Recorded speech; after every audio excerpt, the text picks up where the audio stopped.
엄마, 진짜 왜 이래 답답하게. 엄마 며느리는 지금 나랑 살고 있는 와이프라고 상식적으로 생각해봐. 결혼해서 시어머니를 만났는데 안 그래도 재혼이라 스트레스인데 시어머니가 자꾸 남편의 전처랑 시간 보내고 만나면 이 사람이 기분이 좋겠냐고. 그걸 내가 왜 신경 써야 되는데?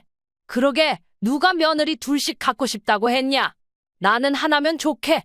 네가 처음 결혼해서 손주들 낳아주고 그렇게 잘 챙겨준 며느리 하나면 좋하다고. 아, 엄마 진짜 나 머리 아파. 왜 그러냐고. 내가 엄마한테 잘하겠다고 용돈도 챙겨드리고 신경 쓰고 있는데 좀 봐줘. 나 이 사람이랑 대판 싸웠다고. 네가 잘 챙겨준 용돈 갖고 네 전처한테 집 사줬어. 우리 옆 단지고 앞으로도 자주 만날 거야. 그거 보기 싫으면 네 새마누라한테 여기 드나들지 말라고 해. 애초에 내가 오지 말랬잖아. 이 씨는 이렇게 아들에게 외치면서도 이가 갈렸습니다. 평생 이 씨를 괴롭게 만든 남편과 똑같은 길을 가고 있는 아들을 용서할 수 없었습니다. 이번에야말로 이 대물림을 끊어버리겠다고 다짐했습니다. 오늘 소개해드릴 사연은 69세 이순분 씨의 이야기입니다. 이 씨가 남편으로 인해 평생 고생했던 이유는 결혼 생활 중 크게 외도를 저질러 가정을 깨버렸기 때문입니다. 동네가 떠들썩하도록 난리가 났고 남편의 외도는 여기저기 다 알려져 버렸습니다. 하지만 더 기가 막힌 것은 잘못은 남편이 했음에도 불구하고 이혼 후에 이 씨의 몫은 하나도 없었다는 것입니다. 성질이 지독한 시댁에서 방방 뛰며 한 푼도 못 준다고 내쫓았고 결국 이 씨는 고된 일을 하며 아들을 키웠습니다. 형편이 넉넉하지는 않았지만 아들 박영호가 의사가 되기까지 모든 것을 바치며 헌신했습니다. 그렇게 이 씨는 늘 아들만은 양가 부모님이 다 계신 자녀를 만나 번듯한 가정을 꾸리길 바랐습니다. 자신은 젊은 날 이혼을 했고 홀로 아들을 키웠기 때문에 아들만은 안정적인 가정을 갖기를 바랐던 겁니다. 그러던 어느 날 30대 중반이 된 아들이 결혼하겠다고 데려온 여자는 4살 아래로 간호사라고 들었습니다.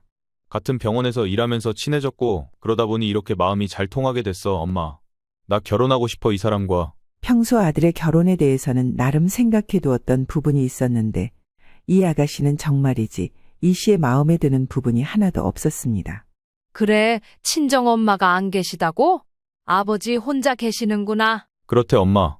근데 그거야 뭐 집안 사정이고 이 사람이 어떻게 할 수 없는 거니까. 그리고 얘기를 들어보니 아무래도 형편이 조금은 여유가 있기를 바랬는데 이 부분도 영락없이 탈락이었습니다. 그닥 형편이 좋지는 않아. 지방에 아버지가 혼자 계시고 이 사람도 여기 올라와서 힘들게 공부했더라고. 작은 원룸에 살고 있어. 이런 내용들을 듣다 보니 이 씨는 처음부터 이 결혼에 대해 마음이 편치 않았습니다. 예, 네가 의사로서 얼마나 힘들게 여기까지 왔는데 너 훨씬 더 좋은 혼처를 만날 수 있어. 좀 더 다양하게 만나보지 그래. 이 씨는 아들을 말리며 며느리를 받아들이지 않았습니다.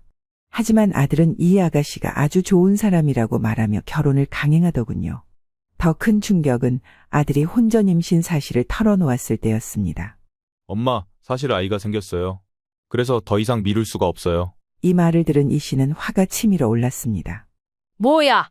어떻게 그런 상황을 만들었니? 결혼도 안 했는데 애부터 가져서 어쩌려고? 너희들 생각이 있는 거야? 없는 거야? 아들은 난감해하면서도 이해해달라고 했고 이 씨는 이날 너무 속상해서 잠을 이루지 못했습니다. 다음 날 너무 답답하고 병이 날 것 같아서 친구에게 상담을 했습니다. 친구는 이 씨의 이야기를 듣고 한숨을 쉬며 말했습니다. 야, 그거 작정하고 임신한 거 아니냐? 어떻게 하필 이 타이밍에 임신을 해?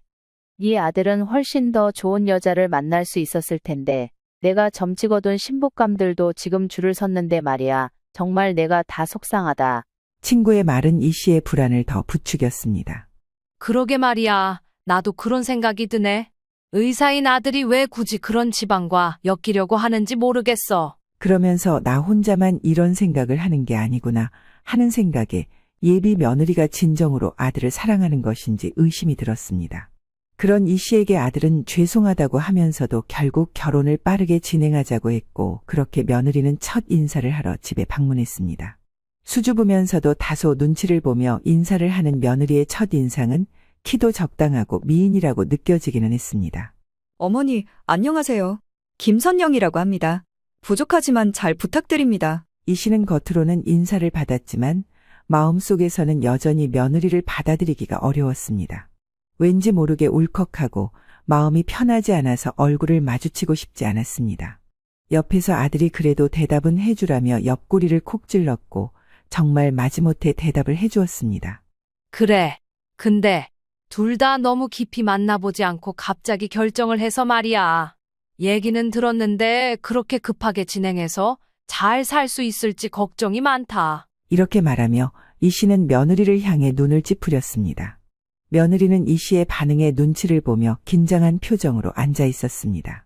아들은 그런 두 사람 사이에 어색한 분위기를 느끼고 있었지만 어떻게 해야 할지 몰라 가만히 앉아만 있었습니다. 다른 거 안 바란다. 우리 아들 힘들게 하지 말고 잘 살길 바랄게. 그게 내가 바라는 전부야. 이 씨는 차갑게 말하며 며느리를 쉽게 받아들이지 않는 모습이었습니다. 그리고 이 정도는 충분히 말해도 된다고 생각했습니다. 마음으로는 극구 결혼을 반대했지만 결국 아들을 사랑하는 마음에 이 씨는 어쩔 수 없이 상황을 받아들이기로 했습니다. 그렇게 결혼식 때 이 씨는 눈물 콧물을 짜며 마음에 내키지도 않는 며느리에게 아들을 장가보냈습니다. 상견례도 의례적으로 했고 바깥 사돈도 내성적인 편이라 그저 짧게 인사를 나눴습니다. 우리 딸을 잘 부탁드립니다. 부족한 자식이지만 그래도 열심히 잘 살아갈 겁니다. 이렇게 투박하게 인사를 나누면서도 이 씨는 영 기분이 좋지 않았습니다. 혼전 임신으로 보낸 딸 자식인데 저쪽에서는 어쩜 그렇게 당당한 건지 그쪽에서는 의사 사위가 얼씨구나 좋겠지 하면서 온통 부정적인 생각에 사로잡혀 있었습니다. 물론 아들이 의사가 된 것은 순전히 아들의 노력이고 이 씨는 그 부모로서 뒷받침을 해주었던 것이지만 그래도 내 눈에 내 자식은 너무 아깝고 또 아까웠습니다. 그렇게 아들은 결혼한 후 얼마 지나지 않아 첫 자식을 얻었습니다. 그리고 그 다음 해 또 연년생으로 둘째 아들을 얻게 되었습니다. 참 희한한 게 이 씨도 손주들이 태어나고 나서야 시어머니로서 마음이 조금은 풀렸습니다. 아무리 처음엔 마음에 들지 않았던 며느리라도 손주들 그것도 아들을 낳아주니 무조건 미워할 수만은 없었던 거죠. 그래도 여전히 며느리와의 관계는 어색했습니다. 며느리는 이 씨에게 잘 보이려고 무척 애썼습니다. 이 씨의 생신 때마다 열심히 생신상을 차려드리고 선물도 준비해 오고 손주들을 자주 데리고 집에 찾아왔습니다. 며느리와 아들 부부가 이 씨를 집에 초대할 때도 많았고 며느리는 시어머니로서 이 씨에게 잘 보이려고 정말로 많은 노력을 했습니다. 하지만 이 씨는 솔직히 그 모든 노력에도 불구하고 며느리에게 마음이 가지 않았습니다. 지금 와서 돌이켜보면 이 씨 자신도 미안한 마음이 없지 않지만 그때는 정말 며느리와 별다른 대화를 하고 싶지 않았습니다. 뭐 아이들만 보면 되지. 고부간의 얼굴 자주 봐서 좋을 게 뭐가 있어? 저렇게 잘 보이려고 해봤자 자기만 힘들지. 이 씨는 그렇게 생각하면서 며느리가 무슨 말을 걸어와도 대답만 하고 넘어갔고 손주들과 시간을 보내는 데만 집중했습니다. 며느리가 손주들을 데리고 자주 찾아오는 모습에 이 씨도 겉으로는 고마운 척했지만 여전히 며느리와의 정은 깊이 들지 않았습니다. 그러던 어느 날 이 씨는 몸에 이상을 느껴 병원에서 검진을 받았고 청천벽력 같은 소식을 듣게 됩니다. 이 씨에게 갑상선암이 생긴 것이었죠. 갑상선암은 초기에는 뚜렷한 증상이 없지만 나중에 발견되면 치료가 어렵고 오랜 기간 회복해야 하는 암 중 하나입니다. 이 씨는 처음엔 암이라는 사실에 충격을 받았고 바로 아들에게 알렸습니다. 아, 엄마, 일단 내가 병원 얼른 알아볼 테니까 너무 놀라지 마세요. 다시 전화 드릴게요. 그렇게 아들이 바쁘게 알아봐준 덕에 좋은 병원을 찾게 되긴 했지만 사실 그 이후로 아들은 거의 이 씨를 신경 쓰지 못했습니다. 정형외과 외래와 수술 스케줄에 몰두해 있어 집에 들어오는 날보다 병원에서 밤을 새우는 날이 더 많았기 때문입니다. 그런데 그때 며느리가 나섰습니다.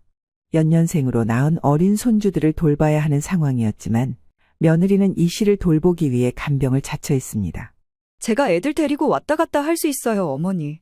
그리고 저도 주변에 같은 갑상선암으로 고생했던 환우분도 계시고 제가 좀 더 신경 써서 돌볼게요, 어머니. 아무래도 며느리가 간호사 출신이기도 해서 일순간 마음이 놓이긴 했지만 연년생인 손주들은 아직 너무 어렸습니다. 그런 며느리가 와준다니 부담스러우면서도 사실 이 씨는 곁에서 돌봐주는 가족의 손길을 외면할 때는 아니었습니다. 당시 일이 바쁜 남편 때문에 집안일과 육아를 혼자 감당해야 했던 며느리는 시어머니까지 간병하기 위해 발벗고 나섰습니다.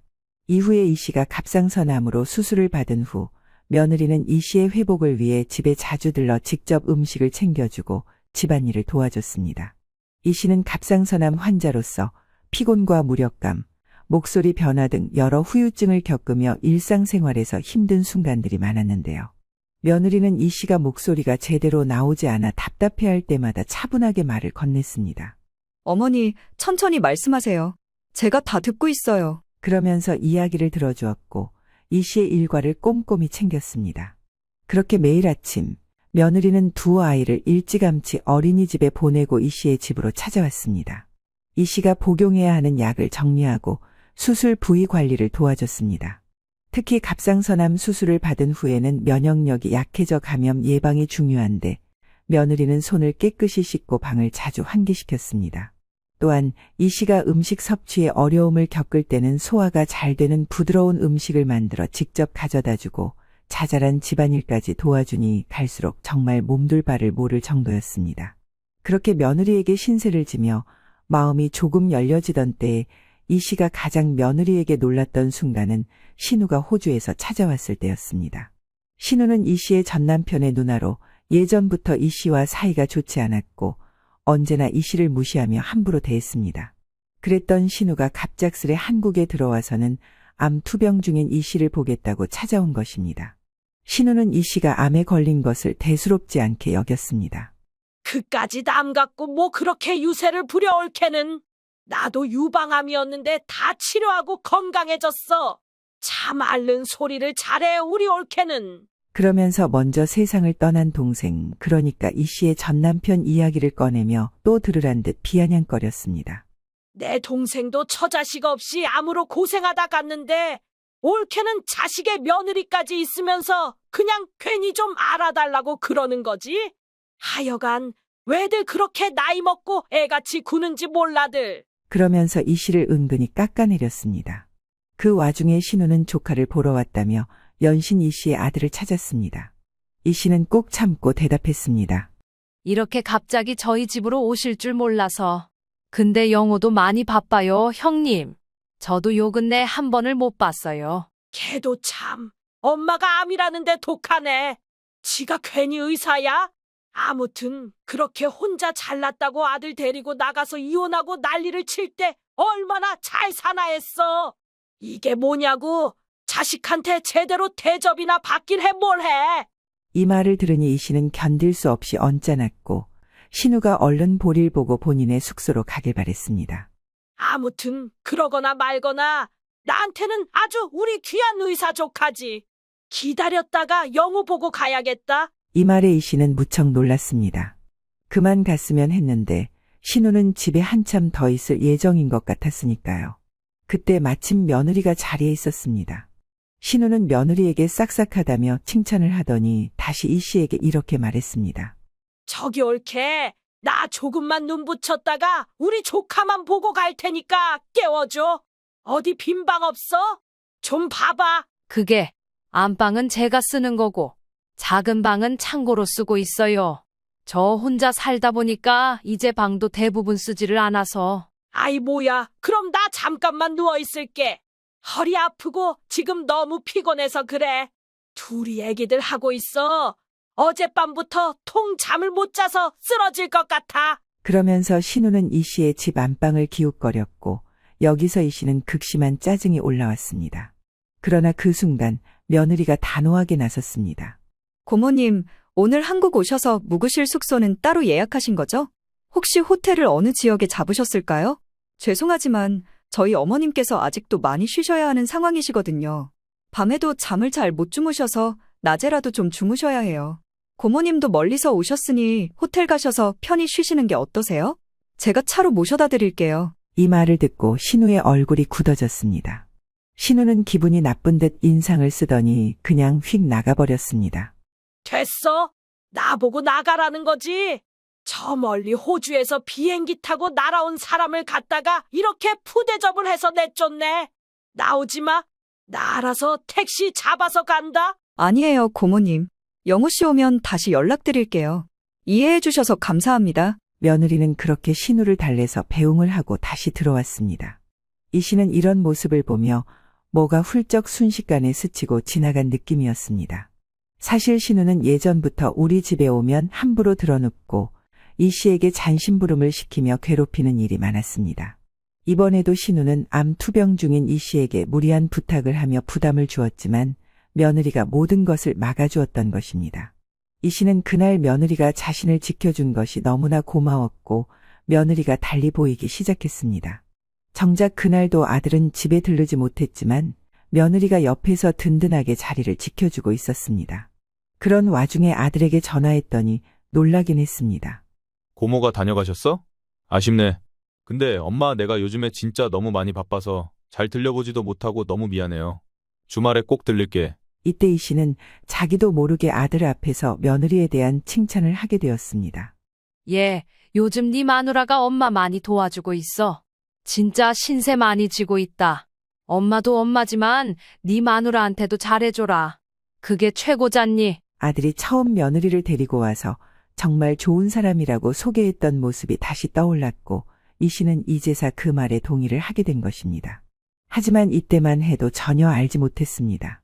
아들이 이때 대답 없이 가만히 있었던 것이 결코 쑥스럽거나 수줍어서가 아니라 뭔가 사건이 벌어지고 있었기에 흔쾌히 답할 수 없었다는 것을요. 이후로 몇 주쯤 지나 오늘도 평소 같으면 집에 와 있을 며느리가 보이지 않았습니다. 이 씨는 이상하게 생각하면서 며느리에게 전화를 걸었고 며느리는 몸이 너무 아파서 오늘은 올 수 없다고 했습니다. 처음에는 그럴 수도 있겠다 싶었지만 뭔가 마음에 걸렸습니다. 며느리도 그동안 고생했으니 아프기도 하겠지 하면서 뭘 챙겨줄까 고민하고 있었죠. 그러던 중 아들에게서 전화가 왔습니다. 아들은 전화를 받자마자 다짜고짜 이렇게 말하는 것입니다. 엄마, 나 이혼하려고 해. 이 씨는 그 말을 듣고 깜짝 놀랐습니다. 무슨 소리야? 이혼을 하겠다니? 갑자기 왜 그러는 거야? 엄마, 더는 이 사람하고 못 살겠어. 너무 안 맞고 집착이 심해서 내가 숨을 쉴 수가 없어. 그냥 이혼하자고 했어. 이 씨는 이게 무슨 말인가 싶었지만 아들은 아주 확고했습니다. 집이 집 같지가 않아. 일이 바빠서 집에 못 들어오는데 그걸 갖고 나한테 불평을 하더라고. 자기가 엄마 돌보는 게 얼마나 힘든지 아냐고 따지고 말이야. 그러면서 내 핸드폰까지 뒤지고 병원에 찾아오겠다고 하고 숨 막혀서 힘들어 엄마. 이 말을 들은 이 씨는 깜짝 놀랐습니다. 평소 말없이 묵묵하게 간병을 해주고 내 곁을 지켜주던 며느리였고 요즘 들어 참 고맙게 생각했는데 집에서는 저렇게 아들을 힘들게 했다니 당황스러웠던 것입니다. 간병하느라 힘들긴 했겠지만 아들과 저렇게 마찰이 있었다니 그리고 불평도 심하게 했다고 하니 이 일을 어찌하면 좋을지 답이 떠오르지 않았습니다. 이 씨는 착잡한 마음으로 며느리에게 전화를 걸었습니다. 그리고 일단은 아들 쪽의 말만 들었으니 그대로 물어보았습니다. 영호한테 얘기를 들어보니 너네 무슨 일이 있는 것 같은데 내가 좀 물어봐도 되겠니? 어머니, 영우 씨가 이혼하자고 하네요. 그래, 나도 그렇게 들었다. 둘 사이에 무슨 일이 있었던 거야? 영호 말로는 둘이 욕은 내 좀 심하게 싸운 것 같은데. 그런데 누차 며느리는 별일은 아니었다며 단지 이혼까지 이야기가 나오는 게 속상하다고만 했습니다. 며느리가 뭔가 눈치를 보며 시원하게 이유를 말하지 않는 걸 보니 싸운 내용이 사실인 것 같다는 생각이 들었습니다. 이 씨는 점점 혼란스러워졌습니다. 저녁쯤 다시 아들에게 전화했으나 아들은 매우 확고한 심정을 전했습니다. 엄마, 나 이혼은 이미 정했어. 애들은 자기가 키우겠다고 하더라고. 너무 어려서 자기가 데려가는 게 낫겠다던데 나도 모르겠어. 아무튼 이 사람과는 확실히 정리할 생각이야. 아니, 그 정도 싸우는 건 부부간에 누구나 있는 일이야. 걔가 좀 예민했나 본데 다시 대화로 좀 잘 풀어보지 그러냐. 이런 걸로 이혼하면 누구랑 결혼해도 같이 살기 힘들어. 엄마, 진짜 지독하게 집착을 한다니까?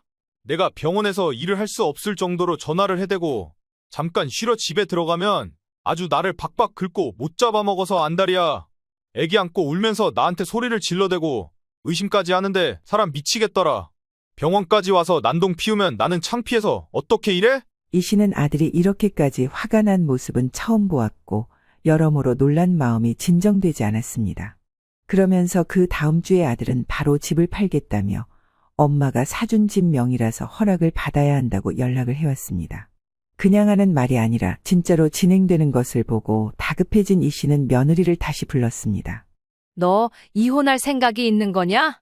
이쯤 되니까 나도 얘기를 해야 될 것 같은데 영호 말을 들어보니 너가 자꾸 영호한테 집착을 하고 핸드폰도 검사하고 병원에도 찾아간다고 했다면서. 그게, 네, 어머니.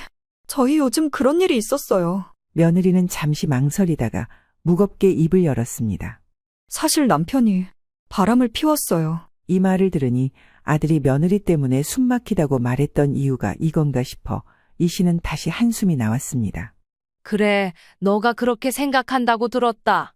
근데 그게 확실한 거니? 이 씨는 일단 며느리의 말도 들어는 보자고 생각했습니다. 어머니, 그동안 그냥 참고 살려고 했어요. 그런데 도저히 이젠 못 참겠어요. 남편 핸드폰에서 이상한 메시지가 자꾸 뜨길래 봤거든요. 회사 동료 여의사였어요. 며느리는 그때를 떠올리며 목소리를 떨었습니다. 처음엔 대수롭지 않게 넘겼는데 메시지가 점점 이상했어요. 자기야, 오늘도 집에 안 들어갈 거야? 와이프가 너무 집착한다면서? 이런 메시지들을 보는데 제정신이 아니었어요. 이 씨는 이때는 솔직히 많이 놀랐습니다. 아들의 얘기만 들었을 때는 며느리가 무분별하게 집착을 하고 시어머니 간병 스트레스에 육아 스트레스까지 그쪽에 다 해소를 한다고 생각했는데 며느리가 말한 내용은 상당히 구체적이었습니다. 뭐라고? 동료 여의사가? 그런 메시지를 영호랑 주고 받았다는 거야? 네, 처음엔 그냥 동료인 줄 알았는데 두 사람 관계가 깊어진 걸 알게 됐어요. 휴대폰 사진을 뒤져봤는데 둘이 꽤 오래된 것 같더라고요. 저도 그런 거 몰래 훔쳐보고 싶지 않았어요, 어머니. 며느리는 그렇게 말하다 목이 메었는지 잠시 말을 멈췄습니다. 제가 남편을 의심하게 된 건 저번에 어머니 모시러 병원 가던 길 남편을 깜짝 놀래켜 주려고 근처에 있는 남편 병원에 들렸거든요. 남편은 그때 제가 본 걸 모르는 것 같아요. 동료 여의사와 손을 잡고 커피 마시며 걷는 모습을 봤어요.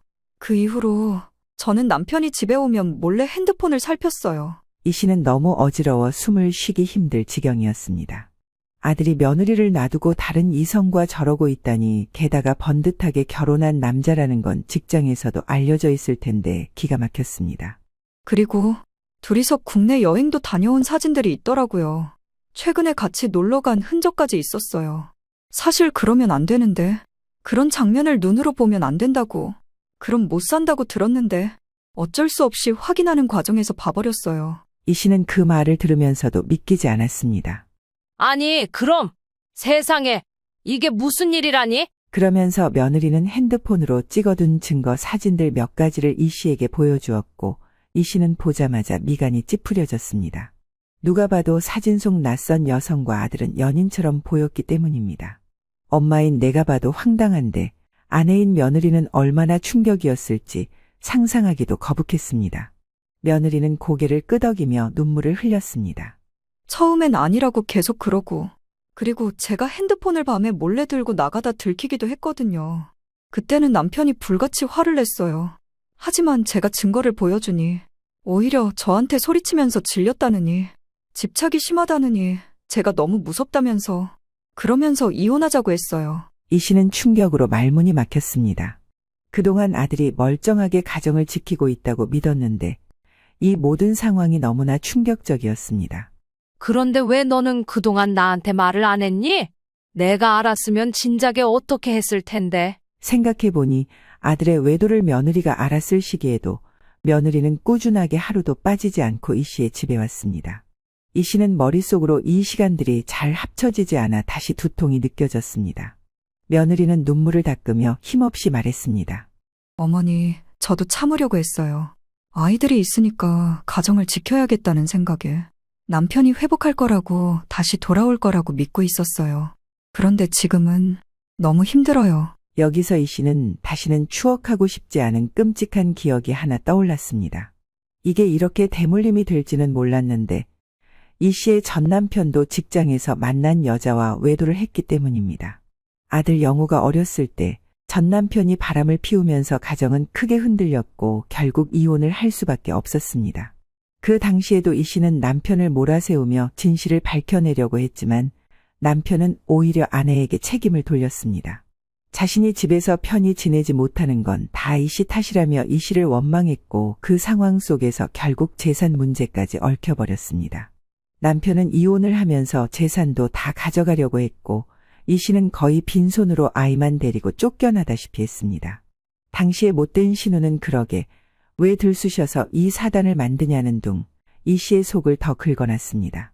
그때의 충격이 얼마나 컸는지 아직도 생생히 기억합니다. 그리고 지금 이 씨의 아들이 딱 자기 아버지의 길을 그대로 걷고 있다는 생각에 가슴이 내려앉을 것만 같았습니다. 아들만큼은 잘 키우고자 했는데 그래서 저렇게 의사로 만들어놨는데 속은 그 아비와 다를 게 없어 똑같이 가정을 벌이려 한다는 사실에 어디서부터 잘못된 건지 이 씨는 알 수가 없었습니다. 슬픔과 두려움을 넘어 본인조차도 혼란이 왔습니다. 이 씨는 며느리의 눈물을 보며 너무 마음이 괴로웠습니다. 어떻게 하고 싶냐고 물으니 며느리는 울음을 터뜨리며 말했습니다. 저는 이혼하기 싫어요, 어머니. 이 씨는 그 말을 듣고 너무 가슴이 아팠습니다.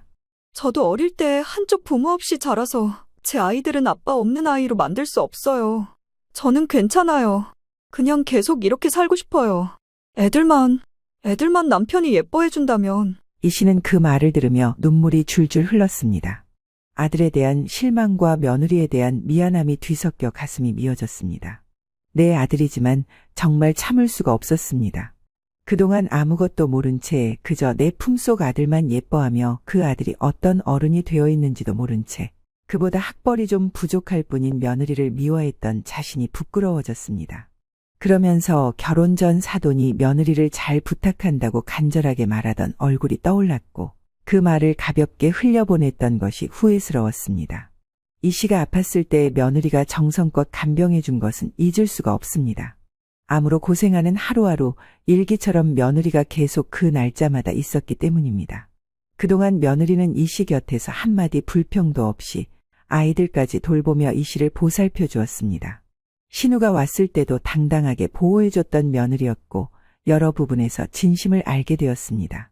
그런 며느리가 아들에게 저런 꼴을 당해 남편의 자리는 포기하고 아이 아버지의 자리라도 붙잡고 있으려고 저렇게 매달려 있는 것이 젊은 날 자신의 모습과 너무나도 똑같았습니다. 여자가 태어나 살면서 일생에 절대 겪지 않았으면 하는 게 바로 배우자의 외도였는데 이 씨도 입술을 깨물으며 그렇게 남편을 원망하고 제 처지를 저주했는데 그걸 아들 며느리에게 물려준 셈이 된 것입니다. 그 꼴을 참고 살게 한다는 건 처음에는 허울 좋아 보일지 모르나 외도를 당한 배우자 입장에서는 지옥길이 펼쳐질 것입니다. 기야 말 죄를 지은 아들이나 며느리나 그 밑에 자랄 손주들이나 그 사이에서 좋을 것은 하나도 없습니다. 무엇보다 아들이 지금 적반하장으로 이혼하겠다고 마음을 먹었고 집까지 팔 기세인 것입니다. 이 씨는 결국 눈물을 머금고 며느리에게 말했습니다. 애들을 위해서라면 더더욱 이혼하는 게 나을 거다. 내가 더 해줄 말이 없구나. 애들 위해서 그리고 너 자신을 위해서 이혼해야 해. 그러나 며느리는 울며 매달렸습니다. 안 돼요, 어머니. 애들 아빠가 필요해요. 그냥 참고 살게 해주세요. 내가 정말 너한테 너무 미안하고 무슨 말을 해야 할지 모르겠다. 하지만 이 상태로 사는 건 저 녀석이 붙잡는다고 붙잡혀지지도 않을 거고 결국은 정리를 하는 수밖에 없을 거야. 며느리는 이때 통곡을 했고 이 씨는 이 상황이 너무 기가 막히고 며느리가 처연하게 느껴져 그리고 아들에 대한 감당할 수 없는 분노가 밀려와 같이 부둥켜 안고 눈물을 흘렸습니다. 이후의 사정들을 두고 이 씨가 아들에게 따졌으나 아들은 듣지 않았습니다. 엄마, 그거 다 거짓말하는 거야. 그 여의사랑은 절대 그런 사이 아니라고. 나는 이러나 저러나 이제 애들 엄마랑은 못 살아. 이 일은 내가 알아서 할 테니까 엄마는 그냥 좀 쉬세요. 그리고 간병해줄 사람은 따로 붙일 테니까 애들 엄마랑은 적당히 거리 두세요. 연락 오면 받지 말고. 이미 이 씨의 예상대로 아들은 이혼을 앞두고 들떠 있었습니다. 아내와 갈라서기만을 기다리고 있었고 애들 양육비는 제대로 계산해서 주기로 약속한 대신 집은 본인이 처리하겠다고 했습니다. 애들 엄마, 시집 올 때 갖고 온 돈도 얼마 없었잖아. 이 집은 엄마 명의로 사준 거고 사실 저 사람 혼수도 할 돈 없어서 같이 샀거든? 정리할 것도 없어요. 애들 양육비야 제때 주면 되는 거고, 아무튼 다 알아서 처리하고 있으니 엄마는 걱정 안 하셔도 돼요. 얘 하나만 묻자. 이렇게까지 이혼을 서두르는 이유가 뭐니? 그래서 이혼하면 너는 뭐 대책이라도 있어? 그런 게 뭐가 있겠어. 단지 나는 일에 좀 집중하고 싶을 뿐이고, 사람답게 살고 싶어. 그걸 애들 엄마랑은 못 하겠더라고. 자식을 둘이나 낳아놓고서 너 그러면 안 되는 거야. 엄마 아플 때 네 처가 얼마나 엄마를 정성껏 봐줬는데? 엄마, 알겠어. 일단은 바빠서 들어가 봐야 해. 나중에 전화할게. 이후로 아들은 이혼 상황에 대해 일절 보고하지 않았고 그저 바쁘다면서 이 씨의 전화를 회피했습니다. 엄마가 암으로 고생할 때도 여자와 놀아나느라 정신이 없었던 거고 이후로도 뭐에 씌었는지 아주 속전속결로 이혼을 진행하는 것입니다. 그러는 사이 가엾은 며느리는 아들이 준 돈으로 아이들과 함께 살 작은 집을 구해 나가기로 했습니다. 며느리와 손주들이 떠나는 그 모습을 보고 있자니 마음이 너무 아팠습니다. 며느리가 이렇게 힘들게 떠나는 것을 막고 싶었지만 당시 이 씨의 몸 상태가 그럴 여력이 없었고 그저 멀리서 지켜보는 수밖에 없었습니다. 사실 이 씨는 그동안 암투병으로 몸이 많이 쇠약해졌고 아들 부부의 이혼 문제로 받은 스트레스로 몸이 더 안 좋아졌습니다. 아들 부부의 이혼 과정은 너무 혼란스러웠고 지금 당장 움직여서 할 수 있는 것이 없다는 무력감에 짓눌렸습니다. 그때 느꼈던 정신적 스트레스는 몸에 더 큰 타격을 줬고 결국 이 씨는 다시 병원에 입원하게 되었습니다. 며느리가 다녀가겠다고 했지만 이 씨는 며느리를 볼 면목이 도저히 없어 오지 말라고 했습니다. 그러는 사이 시간이 좀 지났고 집으로 돌아와 쉬고 있을 무렵 아들이 갑자기 찾아왔습니다. 엄마 몸이 괜찮은지 몇 마디 묻더니 곧이어 재혼 소식을 알리는 것입니다. 엄마, 저기 간략하게 혼인신고만 하고 둘이 지금 집을 얻어서 살고 있어. 다시 엄마 아픈 것 같아서 얘기는 안 했는데 그래도 이제 말을 좀 해야 할 것 같아서. 영호 너 네가 진짜 사람이긴 한 거냐? 아니 네 처자식들 저렇게 두고 얼마나 됐다고 벌써 재혼이야? 엄마는 정말 너를 용서할 수가 없겠다. 어떻게 그렇게 못된 것만 네 아버지를 배워서 똑같이 하고 있어? 나는 너한테 너무 실망했어. 그 여자고 너고 안 보고 살 거다. 당분간 보지 말자. 이 말에 아들은 나름 눈치는 봤습니다. 아버지 얘기가 나오니 약간은 뜨끔했던 것이겠죠. 그리고 일단은 이 씨가 지금 암투병으로 힘들어한다는 걸 알고 있으니 조용히 살겠다고는 했습니다. 하지만 그러고 얼마 안 가 아들은 새로 들인 며느리의 눈치를 더 보는 듯 했습니다. 엄마 부탁이야. 인사 한 번만 받아줘. 저기, 이 사람 대대로 병원하는 집의 딸이고 지금 나 새로 병원 차리려고 하는데 그것도 동업으로 함께 가게 될 거야. 나는 그쪽에 인사도 다 드리고 왔는데 우리 집에서 이렇게 하대하는 시기면 내가 너무 곤란해서. 엄마 아프신데 정말 미안해. 그러면서 아들은 굳이 새며느리를 데리고 인사를 왔고 이 씨는 여전히 모든 게 못마땅했습니다. 그런 부분을 아들은 옆에서 굳이 포장하며 둘러댔습니다. 엄마가 암으로 많이 고생하셨고 힘드셔서 당신이 좀 이해해줘. 이날 같이 찾아온 새며느리는 예쁘장한 얼굴에 본인도 의사라고 자신을 소개했고 좋은 선물도 가져왔습니다. 그러면서 아들은 그간 엄마를 잘 못 돌봐서 죄송하다면서 다달이 용돈을 챙겨드리겠다는 겁니다. 하지만 이 씨는 전부 거절했습니다. 새며느리의 선물도 내가 몸이 아파 이런 거 걸치고 들 때가 아니라며 돌려줬고 용돈도 필요 없다며 돌려보냈습니다. 그간에는 그렇게 연락도 없더니 재혼하고 아들은 뭐가 그리 급하고 마음이 초조한 건지 계속 그쪽 눈치를 봤습니다. 한눈에 보기에도 새며느리는 아들보다 훨씬 어려 보이고 예뻤고 집도 빵빵하다고 들었습니다. 영호야, 너는 네 처자식이 어디서 어떻게 되고 있는지는 아냐? 걔네 나 좀 들여다봐라. 엄마, 이제 지난 얘기는 좀 그만해. 나도 양육비 그쪽에 꼬박꼬박 주고 있잖아. 새 가정을 시작해서 절대 그럴 수 없어. 엄마부터 좀 잊어줘. 나는 네 자식들이 너무 불쌍해서 잠이 안 온다. 너를 이렇게 키운 나를 저주하고 싶을 뿐이야. 알았어, 엄마. 그간 엄마한테 효도 못해서 죄송하게 생각해. 아프신데 엄마도 이래저래 충격을 받으셨겠지. 나도 그 부분은 후회하고 있어. 그러니 앞으로 잘할게. 엄마 안 받는다고 해도 내가 죄송해서 드리는 거니까 받아줘요. 그러면서 아들은 월 500만 원씩 다달이 넣겠다고 했고 이 씨는 대답이 없었습니다. 그 사이 이 씨는 한동안은 아들네 부부를 잊고 조용히 치료를 받으며 회복해 나갔습니다. 그리고 기운을 차린 후 곧장 전 며느리를 찾아갔습니다. 너 어디에 있니? 그동안 연락도 못 해봐서 미안하다. 집 주소 좀 보내줘라. 지금 갈 테니까. 어머니, 몸 괜찮으신 거예요? 여기가 어머니 모실 만한 곳은 아니어서 다른 곳에서 뵙는 게 좋을 것 같아요. 그럼에도 이 씨는 주소를 받아서 곧장 가보았습니다.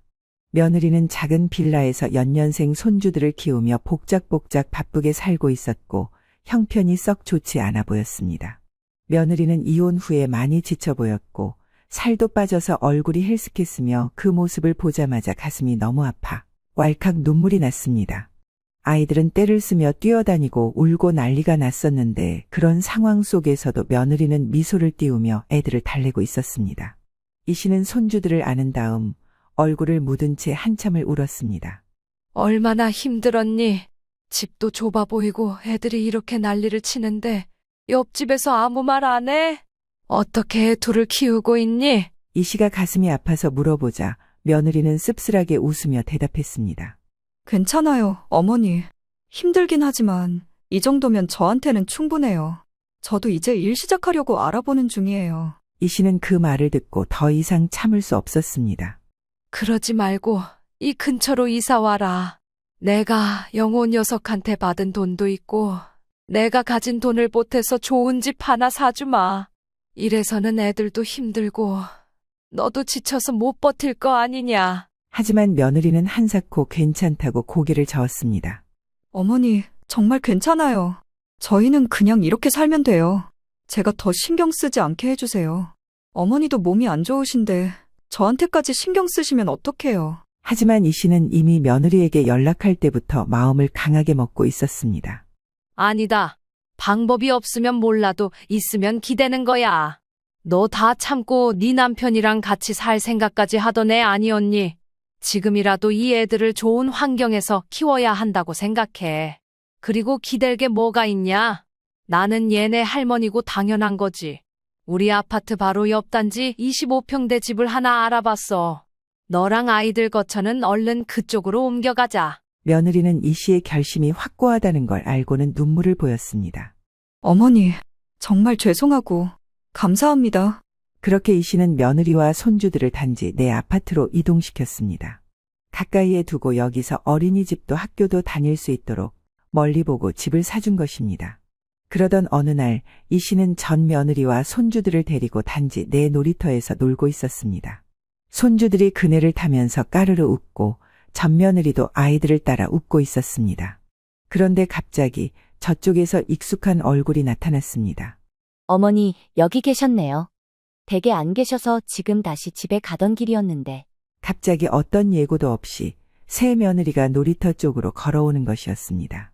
이 씨는 순간적으로 당황했고 때마침 손주들도 할머니를 외치며 달려왔습니다. 그러면서 한쪽에서 전 며느리도 손주들을 쫓아오며 저를 불렀습니다. 어머니, 이제 그만 들어가야겠어요. 애들 옷이. 그렇게 나란히 놀이터 한쪽에 모여 서게 되자 새 며느리는 당황한 얼굴로 이 씨와 전 며느리와 손주들 쪽을 쳐다보았습니다. 이 씨는 마땅히 뭐라 말하지 않았지만 뭐라 대답하기도 전에 새 며느리는 굳어진 표정으로 돌아서더니 그대로 자리를 떠나버렸습니다. 그리고 그날 밤 아들에게서 전화가 온 것입니다. 엄마, 와이프가 그러는데 엄마 아직도 전처랑 만나고 다녀? 집에 부른 거 맞지? 이 사람이 오늘 단지 앞놀이터에서 애들이랑 그 사람을 봤다는데. 아들의 목소리는 놀라움과 분노가 섞여 있었습니다. 이 씨는 잠깐 뜸을 들이다 대답했습니다. 그래, 오늘 같이 시간을 보냈어. 그게 왜? 뭐가 문제야? 엄마, 진짜 왜 이래 답답하게. 엄마 며느리는 지금 나랑 살고 있는 와이프라고 상식적으로 생각해봐. 결혼해서 시어머니를 만났는데 안 그래도 재혼이라 스트레스인데 시어머니가 자꾸 남편의 전처랑 시간 보내고 만나면 이 사람이 기분이 좋겠냐고. 그걸 내가 왜 신경 써야 되는데? 누가 며느리 둘씩 갖고 싶다고 했니? 나는 하나면 좋게. 네가 처음 결혼해서 손주들 낳아주고 그렇게 잘 챙겨준 며느리 하나면 좋하다고. 아, 엄마 진짜 나 머리 아파. 왜 그러냐고. 내가 엄마한테 잘하겠다고 용돈도 챙겨드리고 신경 쓰고 있는데 좀 봐줘. 나 이 사람이랑 대판 싸웠다고. 네가 잘 챙겨준 용돈 갖고 네 전처한테 집 사줬어? 우리 옆 단지고 앞으로도 자주 만날 거야. 그거 보기 싫으면 네 새마누라한테 여기 드나들지 말라고 해. 애초에 내가 오지 말랬잖아. 아들은 이 말에 무척 흥분해서 반박했습니다. 뭐, 단지 쪽에 집을 얻어줬다고? 엄마, 아니 미치겠네 진짜. 나조차도 엄마네 드나들기 번거로워지잖아. 왜 그런 중요한 일을 나한테 말도 안 하고 정해? 와, 진짜, 엄마, 이 사람 지금 난리 났다고. 자기는 시어머니로 보기가 힘들다고. 오늘도 난리를 쳤어. 그러고 친정 가버렸다고. 그러라고 해 그럼. 시어머니 없는 셈 치면 되지. 애초에 모르는 사이로 살면 되는 거야. 왜 자꾸 나더러 네 새마누라를 모시라고 잔소리야? 내가 지금 괜히 그러겠어? 이 사람네 집에서 새 병원에 투자도 많이 했고 나는 처가 쪽 눈치를 많이 볼 수밖에 없어. 내가 장인어른한테 그렇게 은혜를 입었는데 엄마 쪽에서 무시하듯이 굴면 내 입장이 뭐가 되냐고. 야, 나는 이제 다 싫어. 장가까지 보냈으면 됐지. 네 뒤치다거리를 또 해야 해? 그렇게 해주고 살았더니 돌아온 게 이 결과야? 조강지쳐버리고 이 모양으로 사는 게 잘 사는 거냐고. 나는 몰라. 그만 좀 해.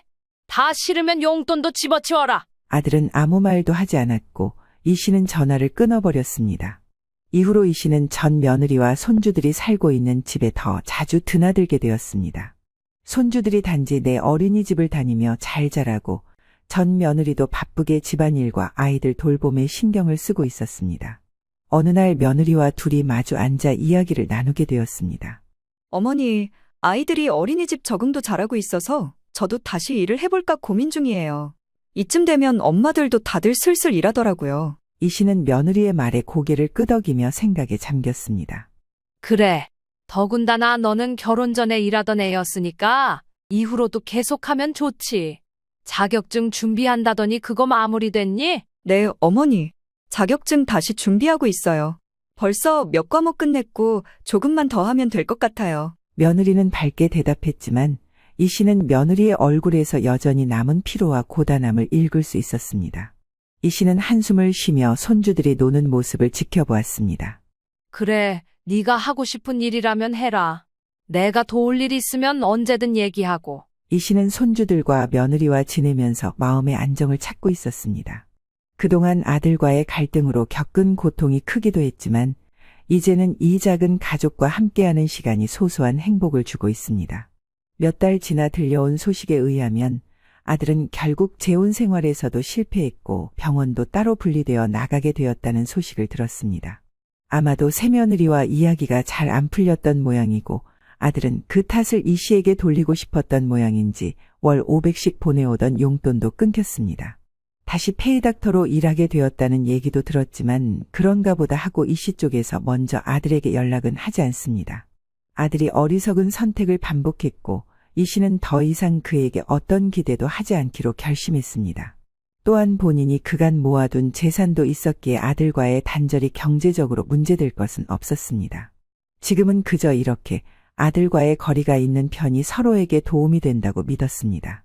언젠가 속에 남은 응어리를 풀고 얘기할 날이 올 수도 있겠지만 이 씨는 현재 생활에서 책임을 다하기로 마음먹었습니다.